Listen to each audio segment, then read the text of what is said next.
G'day, folks, and welcome to episode 2 of my Great Tech New Horizons playthrough. This will just be another short one. Um, Bit of a progress update. Now that the base move is finished, I've moved all the applied energistics stuff, and I've moved all the auto crafting, the passive chemistry, I've moved some of the crops and the bees. So I just wanted to give a really quick tour, get it out the way, um, so then future videos can focus uh, more on more tight topics such as progression, etc. I really do want to get back to progression. This has taken a lot longer than I expected. I've been distracted, real life work, etc., other games, and so on. Um, but also, it's taken a lot of energy to do. Um, Moving from the overworld to my ocean world was a bit, that wasn't a big move. I only had a single AE controller and a drive and a terminal. I didn't have all this passive stuff, etc. So moving from the ocean world to this void has been uh, a much bigger move. So um, so passive chemistry is all moved. I've improved it where I can, so I switched to multi blocks where possible. I'm now using an air intake hatch on the centrifuge now that I've got the IV assembler.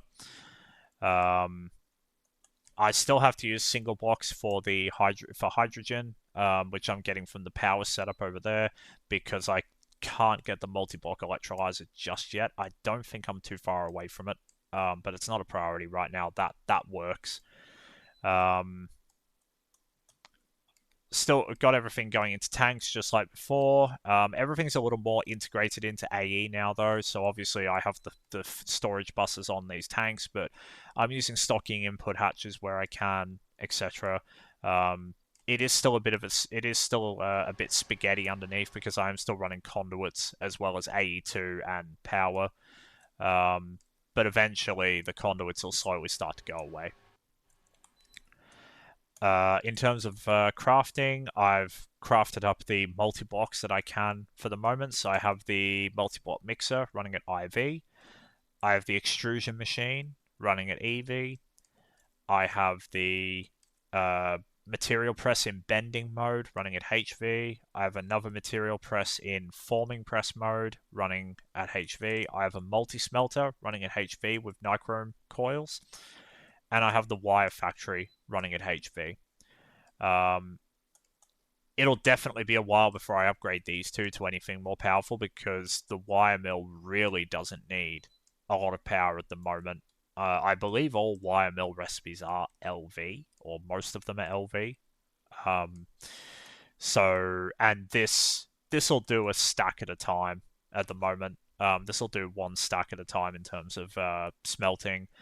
Um, I do have some TPV alloy coils spare, I believe, which I think if I put them on would take it up to 128 items per recipe. I moved the clean room as well. Obviously, this was one of the last things to move. Once I started tearing this down, I was proper committed and really had to get it done because it broke circuit auto crafting. But this isn't fun to move. It just takes ages. The A mainnet is now up and running. So I'm just running a 7x7 square for now. I've got all my drives moved over. Most of these are 4K drives. There's still some 1Ks. I think there's still those are all 1Ks, but those are mostly 4s. Those are all 4s. I also have a second crafting CPU because I was sick of getting bottlenecked on a single crafting CPU, so I finally stopped being lazy and invested in another one. I still just have the one molecular assembler down there. The terminals are up here. I've named my crafting CPUs, so there will be more, and I do intend to name more of them after League of Legends characters. So Caitlyn and Vi are currently my first two crafting CPUs, primarily to celebrate the release of Arcane, or Arcane Season 2, that came out this weekend. The resource tower has had a bit of a makeover. So I've started using diamond drawers as a stocking area to basically stockpile the stuff that comes from the bees and the crops. These don't have void upgrades, so when these fill up, they will then backfill into the ME network. But for now, drawers are much cheaper than ME drives. So, and these only have one diamond upgrade each so far. I can whack more on, and diamond upgrades are basically free now because of the because I have the diamond bee. Uh, Not much has changed inside the tower since the last video, except for the fact that I don't think I had this LCR in the last video. So this is processing the combs that need hydrochloric acid. There's no control on this. There's no level emitter or anything like that. It's just running an MV. The combs are all LV recipes. So this is only using about 96 EU per tick to process combs. So for those inexpensive combs, I'm just gonna let this run as the combs come in. Obviously, for more expensive ones like HV, for vibrant alloy, titanium is EV, tungsten is IV. I'm not gonna just let those randomly process. I will use level emitters on the alvearies to control the extraction rate, because at the moment, I'm not in a position where I can just sort of waste that sort of power. Wasting 96 EU per tick is not the end of the world, especially because it's powered by the B diesel for the moment. I bred up some more crops, mostly quality of life crops to help me make qubits and hempcrete, and also for dyeing cables. I do have a single starwort here working overtime to give me Nether Stardust and Wither Skeleton Skulls. I do have more of these, but I only have one block of Nether Star right now, which is needed as the base. So, but this does produce Wither Skeleton Skulls, so I will probably look at setting up a Wither killing room using watered blocks. I've moved a couple of beehives over, just the zinc and the Certus ones, mainly just so I could figure out how these platforms were going to look. I need to move the rest of the refined bees over because they're actually not really doing anything in the other dimension now. Pretty much everything that uses the power they produce is in here now. So the next step is I really want to upgrade power. So I'm currently using a 16 amp EV battery buffer, transforming up to 4 amps of IV as the power spine. I want to get to native IV power, so I want to replace this with Lapatronic energy orbs. However, I need epoxy for the Lapatronic energy orbs. I'm fairly sure I've got everything else, but I need. I mean, yeah, they're not particularly fun to make. Oh no, I need nano CPUs. Oh, I need that. So, um, so I do need to do a bit more. But that's not the end of the world. But I need to get epoxy. So I need to work towards nano CPUs. And epoxy is a step in that.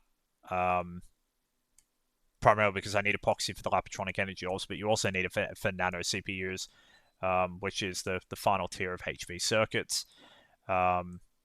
So I will be working on a fermented biomass setup next, which will be the next video. And then after that, I'm probably going to take a few days break because this move is really drained. Moving all this has really sort of drained me, and I don't want to burn out while playing the pack. Because I do quite enjoy this pack, so I don't want to be put off it. So I will be probably taking a few days break after I do the epoxy setup, which will probably be tomorrow. The plan is to use fermented biomass to get the various chemicals I need, and the biodiesel that comes out of it I will use to essentially to provide some more power eventually, to supplement these turbines. So yeah, so that's the plan coming up. Like I said, I just wanted this to be a bit of a tour and a bit of a progress update, to show that the move had, that the move was finished, and to sort of show you around, without having to. So then future videos can just be more focused.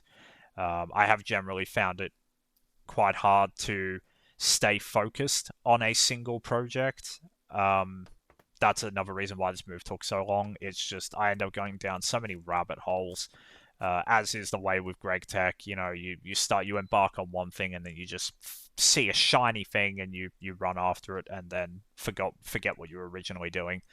Um, so I'm not the most organized person in the world when it comes to actually staying on track.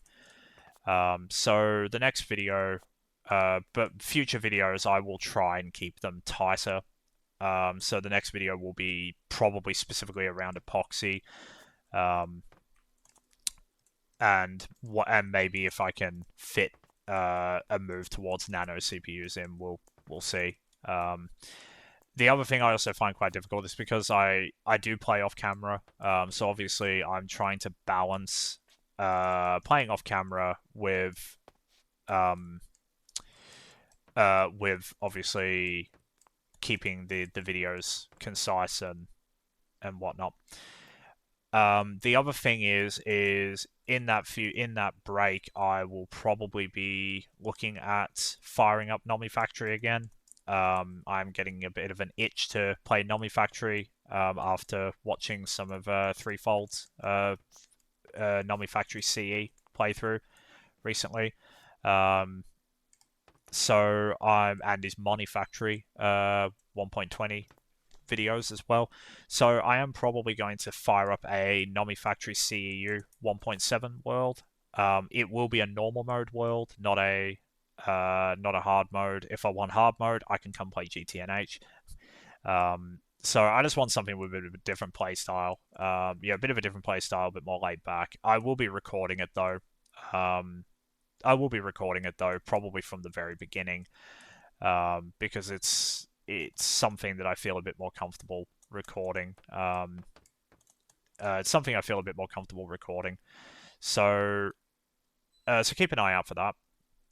I will still be making GTNH videos though. I'll probably my current aim is probably for at least one GTNH video a week. So as I mentioned, the next one will probably be epoxy, and fermented biomass epoxy, and hopefully nano CPU wafers. The video after that will be the platinum line. That's the big next step in progression for me, is the platinum line. I'm starting to run into that barrier, needing things like iridium, osmium, etc. So if you've made it this far, thank you very much for watching. I promise future videos will be more progression focused or more mechanic focused, rather than just progress updates. And I really do want to get back to progression, and now I can with the various quality of life improvements I've made, and with the fact that I've just gotten the move done. So I'm gonna do the epoxy and fermented biomass stuff. Then I'm gonna take a break and sort of recenter myself a bit, and then look at some more GTNH content, which will probably be the plat line. So again, if you've made it this far, thank you very much for listening, and I hope you have a lovely day.